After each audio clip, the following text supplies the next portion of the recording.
The lake house belongs to us now, my mother-in-law Margaret announced, her voice cutting through the Sunday dinner silence like a knife. We're selling it tomorrow. I froze, my fork suspended midway to my mouth. The familiar dining room of my childhood home suddenly felt foreign, hostile even. My husband Thomas shifted uncomfortably beside me, but remained silent. You can't sell it, I managed to say, my voice steadier than I felt. That house has been in my family for generations. Margaret's perfectly painted lips curved into a smile that didn't reach her eyes. Actually, dear, we can. Your father left everything to Thomas when he passed, and as his parents, we're simply helping manage the property. My sister-in-law Victoria smirked from across the table. Don't be dramatic, Emma. It's just an old house. Besides, the property values around the lake have skyrocketed. It's time to cash in. I'm Emma Sullivan, 32, and 6 months ago, I lost my father to a sudden heart attack. Now I was about to lose the last piece of my childhood, the lake house where every summer memory I treasured had been made. Thomas, I turned to my husband, you can't let them do this. You know what that place means to me. Before Thomas could respond, Margaret waved her hand dismissively. The decision's been made. The realtor is coming tomorrow to list it. Victoria's husband James is in real estate, and he says we could get at least $2 million for it. Of course James was involved. My sister-in-law's husband had been eyeing the lake house since the day they got married. I could still remember his calculating gaze during our last family gathering there, how he'd walked the property line making notes on his phone. Dad would never have wanted this, I said, pushing away from the table. He loved that house. It's where he taught me to swim, where Mom spent her last summer before she ran off with her yoga instructor. Victoria supplied helpfully, examining her manicured nails. Really, Emma, you need to let go of the past. The reminder of my mother's abandonment stung, but not as much as Thomas's continued silence. My husband sat there, suddenly fascinated by the pattern on his dinner plate, avoiding my eyes. That's when I remembered my father's last conversation with me just days before his death. We'd been sitting on the lake house dock, watching the sunset. He'd been acting strange, distracted. Emma, he'd said, gripping my hand tightly. If anything happens to me, check the boathouse. The old one, not the new dock. Check it before it's too late. I dismissed his words then, attributing them to the melancholy that sometimes took him when we visited the lake. Now they echoed in my mind with new urgency. I need to get some air, I announced, standing up. Nobody tried to stop me as I grabbed my car keys and headed for the door. The drive to the lake house took exactly 23 minutes, just as it had when I was a child, counting the seconds until we arrived for summer vacation. The familiar gravel crunched under my tires as I pulled up to the weathered blue house that had been my family's haven for 4 generations. The sun was setting over the lake, casting long shadows across the lawn where Dad and I used to play catch. The porch swing where Mom used to read me stories still creaked in the evening breeze. Every inch of this place held memories, stories, pieces of who I was. The old boathouse stood at the edge of the property, separated from the newer dock by a small grove of pine trees. It had been Dad's refuge, his workshop where he'd spend hours tinkering with old boat motors and fishing gear. I hadn't been inside since before he died. The door stuck slightly, just as it always had. The familiar smell of wood, water, and old rope enveloped me as I stepped inside. Motion sensors flickered to life, illuminating the dusty interior. Everything was exactly as Dad had left it, his tools arranged meticulously on pegboards, fishing rods standing like sentinels in their rack, the ancient workbench scored with decades of projects. What was I looking for? Dad hadn't been specific, just said to check here. I ran my hands along the walls, looking for anything unusual. The wooden panels felt solid, unchanged. The floorboards creaked in their familiar pattern under my feet. I was about to give up when I noticed something odd about the workbench. The heavy old piece had been my great-grandfather's, passed down through generations. I'd never paid much attention to it before, but now, in the harsh fluorescent lighting, I noticed that one of the legs seemed slightly shorter than the others. Kneeling down, I examined the uneven leg more closely. There was a seam in the wood that didn't match the others, barely visible unless you were looking for it. My heart pounding, I pressed against it. A small compartment popped open in the bench's side, revealing a metal box and a yellowed envelope. With trembling hands, I opened the envelope first. Inside was a deed to the lake house property, dated 1923, and a letter in my father's handwriting. My dearest Emma, if you're reading this, something has happened to me and you've remembered to check the boathouse. I'm sorry for the mystery, but I needed to make sure these documents stayed safe. The lake house was never mine to leave to Thomas or anyone else. It belongs to you, has since the day you were born. Your great-grandmother Isabel made sure of that when she put the property in a protected trust. No one can sell it without your consent. Not me, not Thomas, not anyone. The original deed and trust documents are in this box, along with proof of the annual trust payments I've been making since you were born. Take these to Arthur Clean, my lawyer. He knows everything and will help you protect what's rightfully yours. I'm sorry I didn't tell you this sooner, but I saw how Thomas's family looked at our home, how they measured its worth in dollars rather than memories. I needed to make sure you'd have proof when the time came. The lake house is your legacy, Emma. It's where you learned to swim, where you fell in love with the water, where you became who you are. Don't let anyone take that from you. Love, Dad. I sat on the dusty boathouse floor, clutching a letter to my chest, tears streaming down my face. Even now, Dad was protecting me, protecting our home. My phone buzzed. Multiple messages from Thomas asking where I'd gone. One from Victoria warning me not to do anything stupid. I smiled, wiping away my tears. Tomorrow would bring confrontation, legal battles, maybe even the end of my marriage. But tonight, sitting in my father's boathouse with the proof of my inheritance in my hands, I felt stronger than I had in months. Let them come with their realtors and their plans. The lake house was mine, and I was ready to fight for it. The next morning, I walked into Arthur Klein's office precisely 10 minutes before Margaret's scheduled meeting with her realtor. Arthur, my father's lawyer and friend of 20 years, examined the documents from the boathouse with careful attention, his expression shifting from professional interest to barely concealed delight. Your father was quite thorough, he said, adjusting his reading glasses. The trust is ironclad. The property was placed in your name when you were born, with your father acting as trustee until you turned 35 or in the event of his death. So they can't sell it? I asked, needing to hear it confirmed. Not only can they not sell it, Arthur smiled, but they've been living there without proper authorization since your father's passing. Technically, they need your permission to even step foot on the property. My phone buzzed again, the 15th call from Thomas since last night. I'd spent the night at my best friend Kate's house, ignoring the increasingly frantic messages from my husband and his family. They're meeting with a realtor at 10, I told Arthur. Should we? Oh yes, he gathered the documents into his briefcase. I think we should definitely attend that meeting. We arrived at the lake house to find Margaret, Victoria, James, and Thomas standing in the driveway with a polished-looking realtor. The woman was gesturing enthusiastically at the property, probably describing its investment potential or development opportunities. Emma, Thomas started towards me, but stopped short when he saw Arthur. What's going on? Why is Dad's lawyer here? Margaret's perfectly composed face flickered with uncertainty. We're in the middle of a private meeting. Actually, Arthur stepped forward. This meeting is over.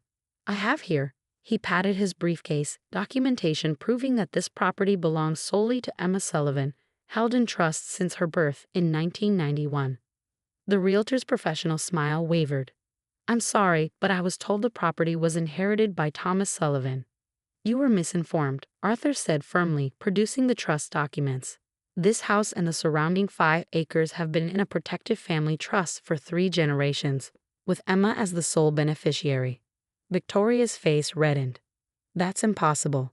Daddy Sullivan left everything to Thomas. Everything he owned, yes, Arthur agreed. But he didn't own this property. He was merely its trustee. I watched as Margaret's composure cracked. This is ridiculous. Thomas, call our lawyer. By all means, Arthur smiled. Though I should mention that any attempts to sell or modify the property without Emma's consent over the past 6 months could be considered attempted fraud. James, who'd been suspiciously quiet, suddenly looked uncomfortable. Vicky, maybe we should. No, Margaret's voice rose. This house is worth $2 million. We are not letting it slip through our fingers because of some ancient trust. $3 million, actually, I said quietly. Everyone turned to look at me. That's what the latest property assessment showed. Dad told me before he died. He also told me about the developers who've been trying to buy it for years. The ones you've been meeting with, James. My brother-in-law had the grace to look ashamed. Victoria grabbed his arm. You said nobody knew about those meetings. Nobody was supposed to, I continued. Just like nobody was supposed to know about the plans to tear down the house and build luxury condos. Dad found out, though. That's why he made sure I knew where to find these documents. Thomas finally found his voice. Emma, why didn't you tell me about any of this? I looked at my husband of 5 years, really looked to him. Would it have made a difference? Would you have stood up to them? His silence was answer enough. Well, Arthur cleared his throat. I believe we're done here. Emma has some decisions to make about the property's future and about who will be permitted access to it. You can't just throw us out. Victoria protested. We've been living here since Daddy Sullivan died. Actually, she can, Arthur replied. And given the circumstances, I'd advise you to vacate the premises within 24 hours. Margaret turned to Thomas. Are you going to let her do this to us? To your family? I watched my husband, seeing him caught between loyalty to his controlling mother and his marriage, the same position he'd been in countless times before. I think, Thomas said slowly, we should do what Emma wants. For the first time since I'd met her, Margaret was speechless. The realtor, who'd been inching towards her car, finally made her escape. James followed shortly after, practically dragging a protesting Victoria with him.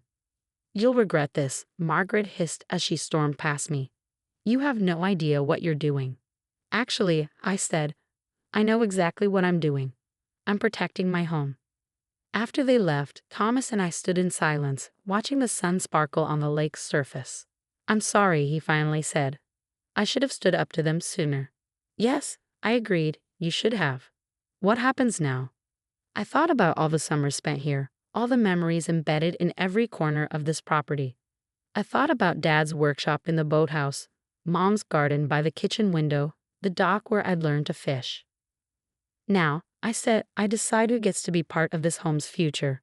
And me? Thomas asked quietly. I turned to face him. That depends. Are you ready to choose between your mother's control and our marriage? Because I won't live like this anymore, Thomas. I won't spend my life waiting for you to find your backbone. He winced at my words but didn't argue. I should have listened when you talked about this place, about what it means to you. I got caught up in Mom's plans, in Victoria and James's talk about investment opportunities. I forgot about the memories.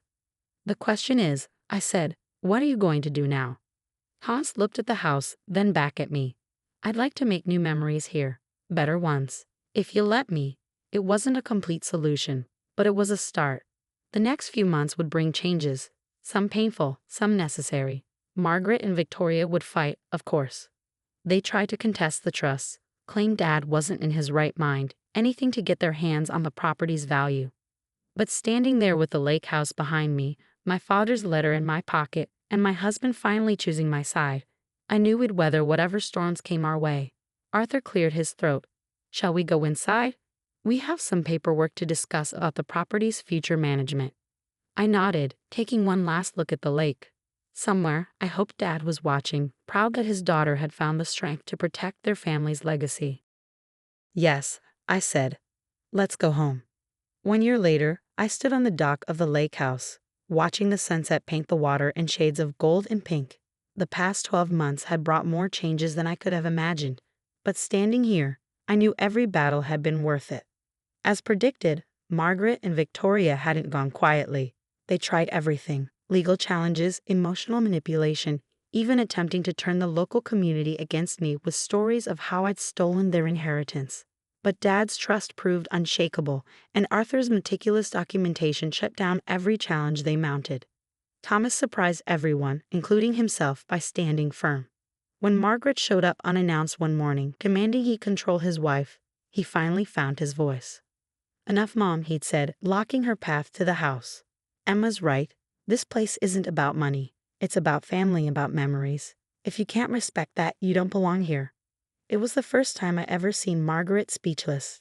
She'd left in tears, and Victoria hadn't spoken to us since. But Thomas stood taller after that day, like he'd finally broken free of an invisible weight.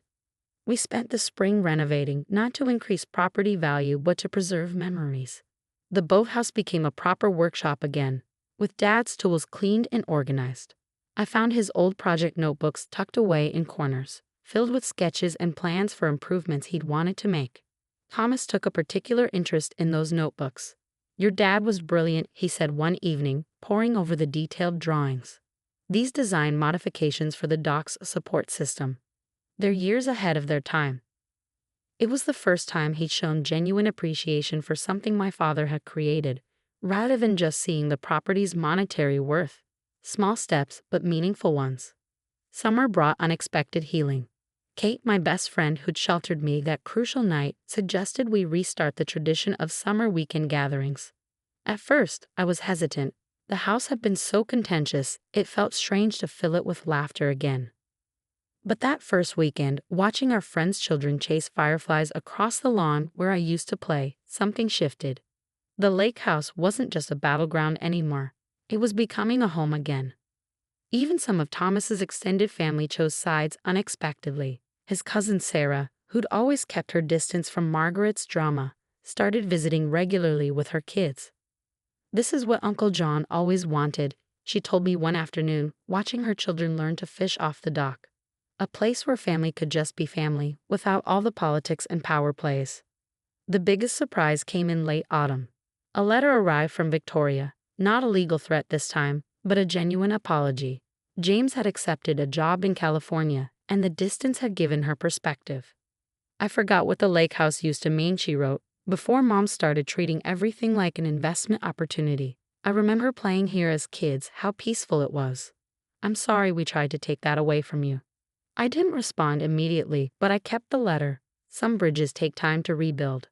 Today, watching the sunset, I heard familiar footsteps on the dock behind me. Thomas wrapped his arms around my waist, resting his chin on my shoulder. "Penny, for your thoughts?" he asked. I smiled, leaning back against him. "Just thinking about everything that's changed. Remember what this place was like a year ago? You mean when my family was trying to sell your inheritance out from under you? When I was too spineless to stand up to them? When we almost lost everything that mattered? And now look at us." The lake house had transformed over the year, but so had we.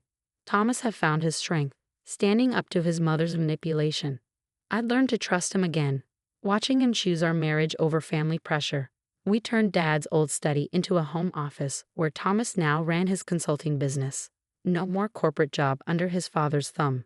The guest rooms hosted regular visits from friends and chosen family. The kitchen echoed with laughter during weekend brunches. "Did I tell you what Sarah's kids asked yesterday?" Thomas said. "They wanted to know if they could have their summer camp here next year. Apparently, their friends at school are tired of hearing about the amazing lake house." I laughed. Well, the boathouse would make a perfect craft studio, and Dad's old workshop could teach them about boat maintenance. This was what Dad had protected all along, not just property, but possibility. The chance for new generations to build their own memories here. "I have something to tell you," I said, turning to face Thomas. "I found out yesterday, but I wanted to wait for the right moment." His eyes widened as I took his hand and placed it on my stomach. "Really?" he whispered. I nodded. "Due in February. Looks like the lake house will have a new generation to love it." Thomas pulled me close, and I felt wetness against my cheek. Happy tears from the man who once struggled to show any emotion against his mother's disapproval. Behind us, the sun dipped below the horizon, setting the lake aflame with color. Somewhere, I knew Dad was smiling. His letter in the boathouse hadn't just saved our home. It had given us the courage to build a new kind of family, one founded on love and memories rather than power and possession. The lake house stood sentinel behind us, its windows gleaming in the fading light. Not just a house anymore, but a legacy of love, stretching backward through generations and forward into a future bright with promise.